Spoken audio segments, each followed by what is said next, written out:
3 jours dans le Gard, du 22 au 24 juillet 2019 exactement.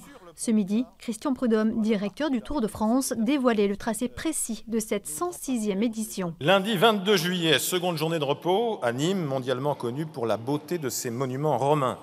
Nîmes qui avait accueilli le grand départ de la Vuelta l'an dernier avec un somptueux chrono par équipe. Mardi 23 juillet, départ des arènes pour une boucle dans l'Uzège et les Cévennes, avec un passage pour la toute première fois au pont du Gard sur le pont Pitot, arrivé sur le périphérique de la cité romaine après 177 km. C'est dans l'écrin du pont du Gard que nous installerons le village du Tour au départ de la 17e étape.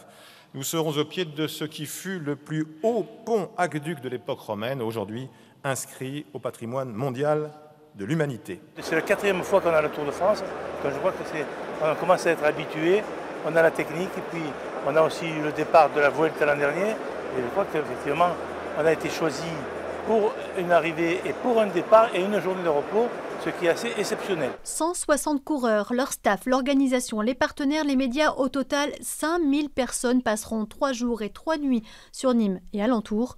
De quoi espérer des retombées économiques conséquentes à long terme. Vous avez le côté sportif, mais vous avez aussi cette formidable émission de télévision qui vous fait découvrir toutes les régions françaises. Et ce département en est 3 sites classés au patrimoine mondial de l'UNESCO, les Cévennes, la mer, enfin on a tout ce qu'il faut dans ce département. Et là, on va faire revoir toutes nos richesses. Reste 8 mois au département du Gard pour réaliser les aménagements routiers nécessaires au bon déroulement du spectacle.